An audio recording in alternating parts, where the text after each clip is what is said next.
Good morning, good afternoon, good evening, and welcome to the SAP Autism at Work presentation. Hello, my name is Jose Velasco. I am a program director in the SAP Business Process Intelligence organization at SAP, and I am also an SAP Autism at Work program ambassador. For approximately 6 years, I was involved in the day-to-day operation of the Autism at Work program at SAP, having played roles ranging from a local lead to regional lead to global co-lead in the program. Thank you for being here with me today. Looking forward to sharing some of this material and a little bit of the journey of Autism at Work. The material is divided in two parts. The first one is an introduction into Autism at Work. And then the second part, which is actually only one slide, is going to be addressing questions related to sustainability and scalability of programs. It's an interesting section with a few provocative questions. It is what I would call part one of the questions that I would ask myself, whether the programs that we're implementing are scalable and sustainable, and more importantly, mainstream within your organization, in our organization. I hope that you find the questions again important. So let's get started. Before we get started with the topic of autism and autism in the workplace, I would like to share with you what might be considered a new definition for some of you, and that is the definition of neurodiversity, which is described as an approach to learning and disability that suggests that diverse neurological conditions appear as a result of normal variations in the human genome. There are many areas that represent neurodiversity, including bipolarism, attention deficit hyperactivity disorder. But the topic that we're going to be covering today is autism spectrum. You may know of some individuals that are on the autism spectrum. You may know of some personalities like the ones that we have here in front of us, ranging from Anthony Hopkins to Daryl Hannah, Dan Acker, Susan Boyle, Satoshi Tajiri. So the idea behind this presentation, again, is to share with you a little bit of the background, the motivation, the history, some of the key structures, and some of the success stories that we have in the Autism at Work program. But I guess the idea is as well to try to change the dialogue to, in spite of dialogue, to one of because of. What does that mean? We keep talking, or have talked for many years in the past, about in spite of autism, a person was able to do something.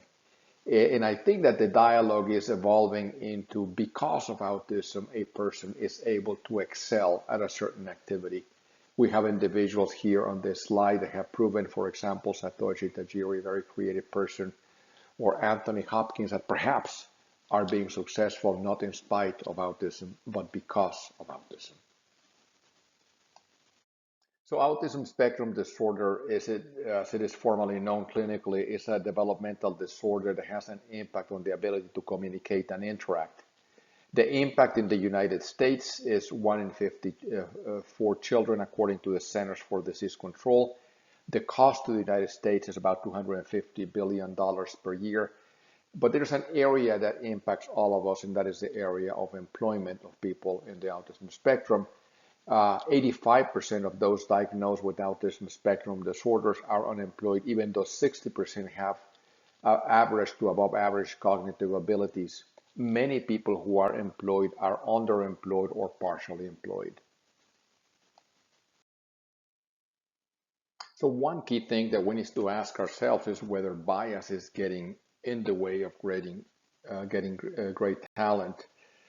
I found this newspaper clip in the newspaper some time back that read, "Failure to make eye contact can alienate hiring managers."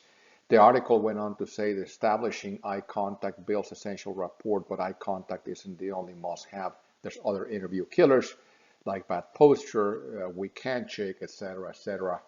This is the standard when it comes down to interviewing, and regretfully, a lot of folks on the autism spectrum will not be able to interview very well. I can tell you that if we would have used this as a protocol to hire folks on the autism spectrum, we probably would not have hired the majority of them.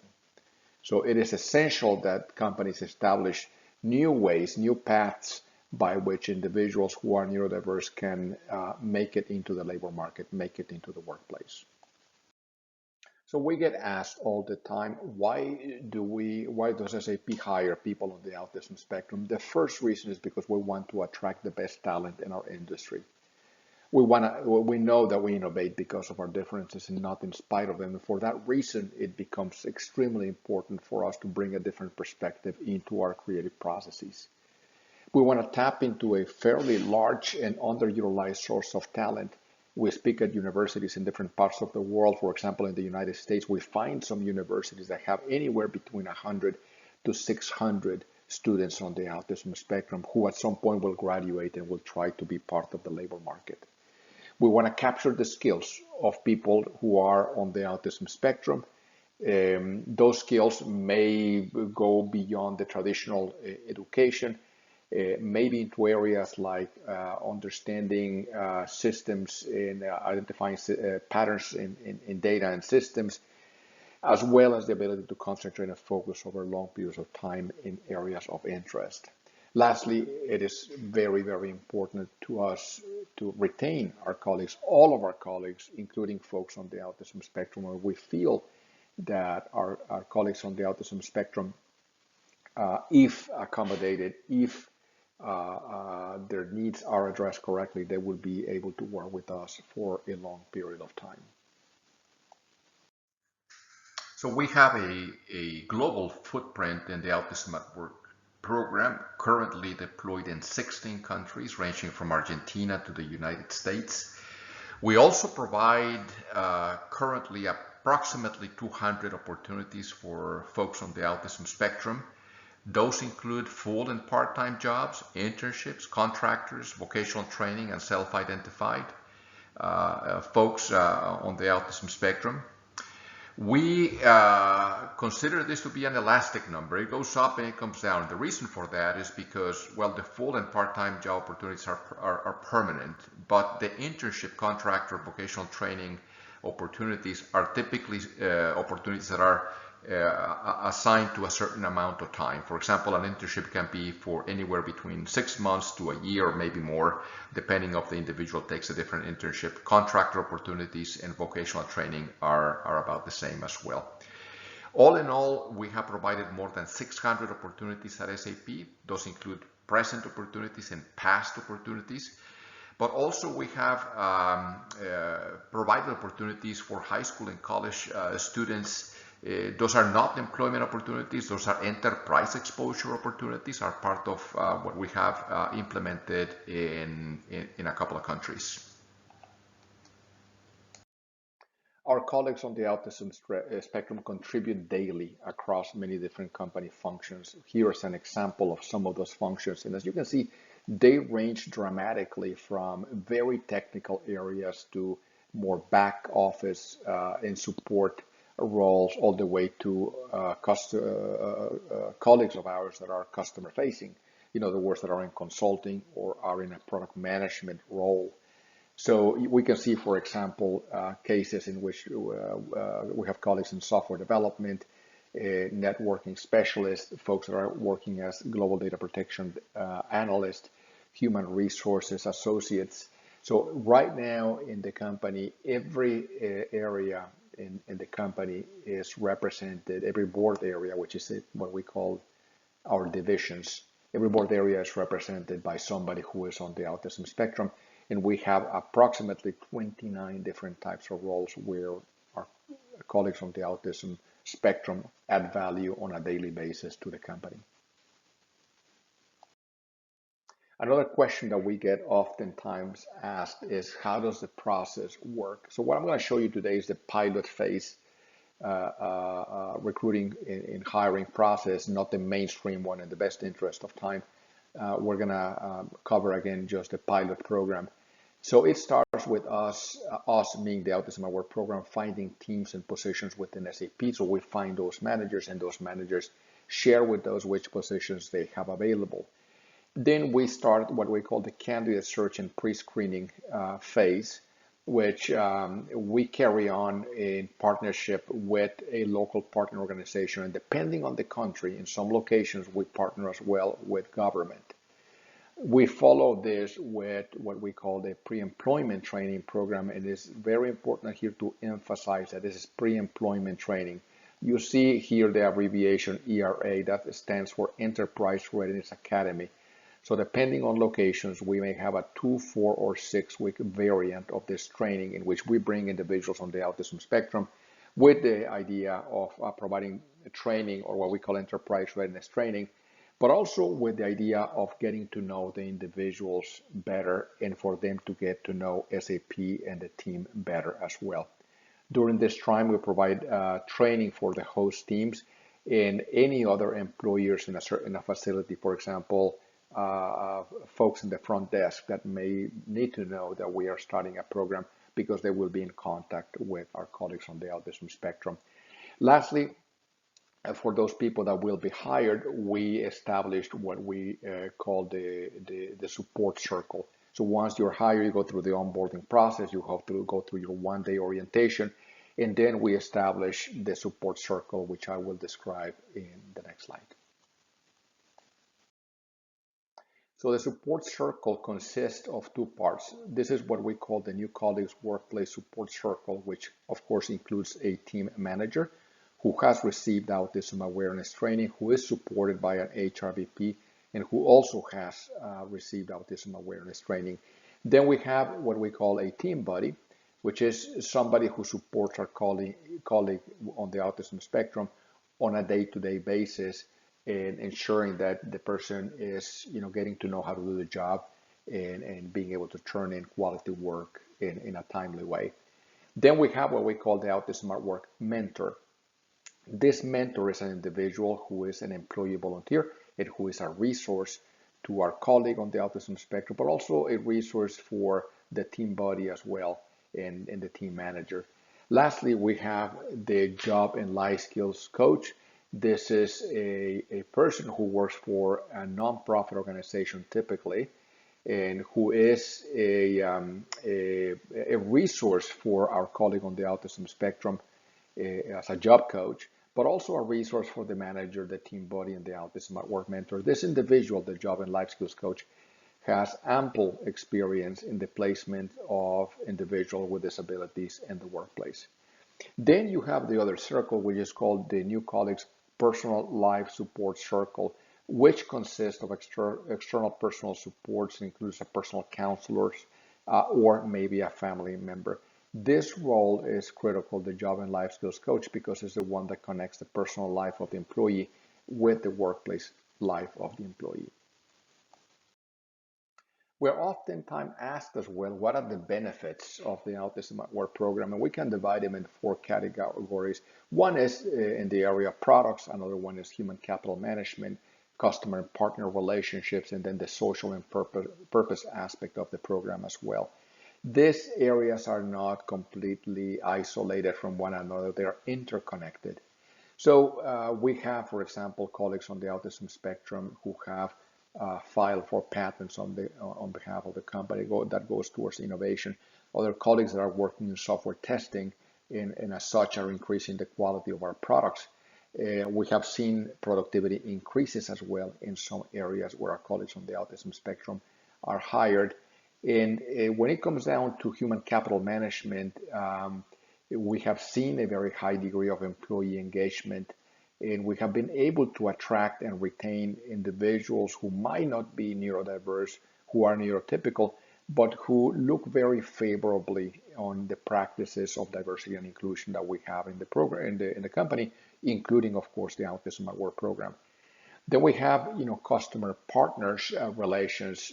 We have been able to connect with about 1,500 organizations in the last 6 years. These organizations have expressed a strong interest in either learning about the Autism at Work program or partnering with us in improving or supporting the program as well. Another area of very strong importance for us is community impact. We hired a lot of people, and we hired them from the communities where we operate, so that has had a very favorable impact on those communities. And lastly, the impact on lives. The impact on lives is probably the single most important thing. So it has been transformational, but not only for the lives of individuals on the autism spectrum, it's also been transformational for the lives of employees at SAP who are not neurodiverse and who have had an opportunity to really learn about neurodiversity, and that change, again, that learning has have a significant impact on many lives at SAP and beyond. So it's impossible to fit here the profiles of more than 500 people. So we selected a few of our colleagues on the autism spectrum who have done an absolutely outstanding work at SAP, and who are good friends of all of us. The first colleague is Nicholas Newman. Nico is the person who won the highest recognition at SAP in the space of innovation. So he was awarded the Hasso-Plattner Founders Award, which is the most prestigious innovation award in the company last year. He resides in Buenos Aires, Argentina, and he's one of the members of the Autism at Work program. Then we have Gloria Mendoza. She's an employee who's located in the Philadelphia area in the United States. And Gloria, aside from being a gifted computer scientist, she's also an opera singer. And this picture was taken when Gloria was performing the United States national anthem in front of thousands of people. She's a very gifted opera singer. Then we have Patrick Viesti, who was unemployed for a long period of time before he came to SAP, and we see him here testifying in front of Secretary General Ban Ki-moon at the United Nations during Autism Awareness Day. We had about 1,500 people in that event. And lastly, we have Mark Jessen, who is a networking engineer here at SAP. Mark came from a very, very difficult life situation before he joined the company. And a few years later, now he's an SAP Catalyst, which is one of the highest levels of performance that we have of our employees at SAP. So now that we covered the basics of our Autism at Work program, I would like to share with you my perspective as well on what I would call program mainstreaming versus program in pilot mode. Why is this important? Well, we see a number of efforts out there by companies and third parties to implement autism hiring programs and neurodiversity programs more in general. We see also that there is a lot of programs that get started where they hire a certain number of individuals, but where the practices and the procedures that are put in place are not necessarily scalable and sustainable. So I came up with a number of questions here that I thought would be important to ask ourselves to understand if your program is part of the mainstream of your company. In other words, is it something that is baked into your run, maintain processes as part of the DNA of your company? Or are we in pilot mode? Pilot mode being one that is very strongly focused on a program apparatus, where the program is responsible for the day-to-day operations of the program, and where if the program was to disappear, the program itself, the activities related to hiring folks on the spectrum, would also go away. So let's take a look at some of these questions. The first one is your process or program hires candidates on the autism spectrum only for specific jobs. What this tells us is that not all jobs are available to any employee or any candidate that is interested in a position in your company. We all understand that not everybody is a fit for every type of position. So as such, we're talking here by default about qualified candidates for specific roles. There are some companies out there that, including ours, that started with a specific set of roles, whether it is in data quality assurance or software testing or software development. But very quickly, in the case of SAP, we expanded into basically any job that is out there where if we find a person that is qualified, who is on the spectrum, of course, they can apply, and if the credentials matches the needs of the hiring unit, then we have a match there. The second question is whether candidates on or employees on the autism spectrum are supported in all of your locations. Many companies have very well-defined locations where services are provided for folks on the autism spectrum. This is not an easy goal to achieve. Okay, it is something that requires perhaps years, and there is a roadmap that needs to be created in order to scale the services so that the services become available to employees in multiple locations. The third question is, or point is, you hire people on the spectrum in specific departments or functional areas. In other words, your program may already be working with your engineering department or maybe with your support department, but your program is not available in areas like perhaps human resources or marketing or procurement or a variety of different areas in your company. So if you hire people on the spectrum in specific departments or functional areas, and if the answer is no, that means that you hire them throughout, regardless of the location or department, then your program is considered to be in mainstream. Question number 4, any employee not hired through your autism hiring process or program can request and receive support services that are available to employees hired through your Autism at Work process or program in any of your locations. So why is this question important? I think it's important because you may already have individuals who are on the autism spectrum within the company who may require or need services that are being provided to those employees who were hired through your autism hiring program or process. If the answer to the question is yes, then that gives you points, if you will, towards whether you are a mainstream program or not. The next question is, if you have more than 10 employees on the autism spectrum and you increase tenfold the number of employees on the spectrum without incurring a budget increment beyond 10% of your currently allocated budget. So let me try to unfold this question for you.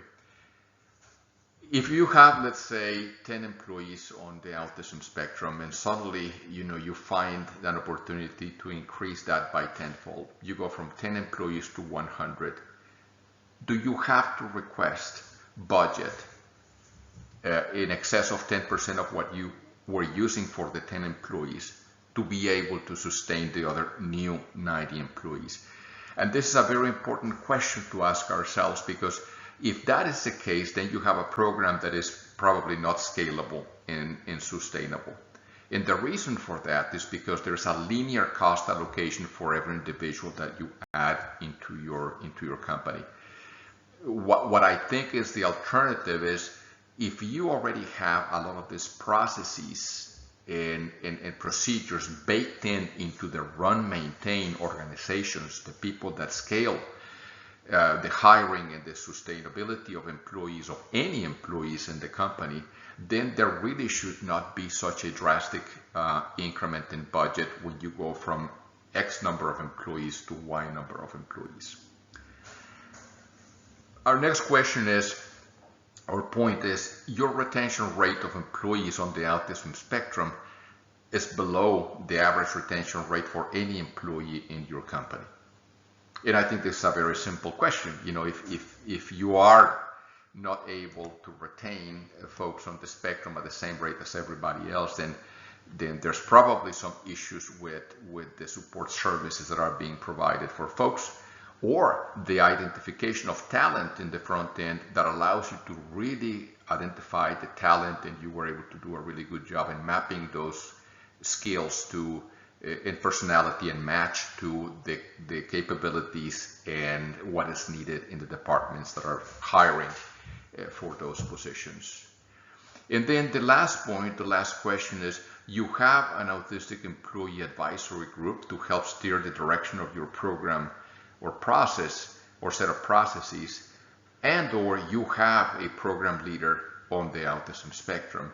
And I think this is an important point. I think that the programs that we see out there that are most mature have the direct feedback and partnership with the autistic employees that are already hired to the company. I invite you to think in this about these questions in terms of any other diversity and inclusion and equity group. If we substitute candidates on the autism spectrum or employees on the autism spectrum here with any other group, whether it's gender specific or race and ethnicity specific, I'm pretty sure that we're going to answer a lot of these questions with the way that we see them answered here in the mainstream column for those groups. For example, for gender or for race and ethnicity. The question is, can we say the same about the folks that are in the neurodiverse dimension? Okay, so food for thought as you are growing and scaling your program, and not only for, of course, for those of you who are working at the companies that are doing the hiring, but super importantly here also for service providers. Those companies that are actually helping companies launch programs, there has to be, in my opinion, a point where those service providers that are guiding the companies in the implementation of such programs to be able, after some time, to answer these questions that we see here in the mainstream column over time, in the way that they are being answered here with the no's and the yeses that you see here in the columns. Again, food for thought. There's still a lot of work to do in this space. Any feedback, any ideas, please don't hesitate to reach out and share those with me. So I would like to thank you for this brief time to share a little bit about the Autism at Work program, the background, a little bit about the processes, and most importantly about the lives of our colleagues on the autism spectrum and how the program has touched their lives as well as the lives of so many people around them and beyond the company. Looking forward to connecting with you at some point in the near future. Be well, and thank you again for the opportunity to show you this material.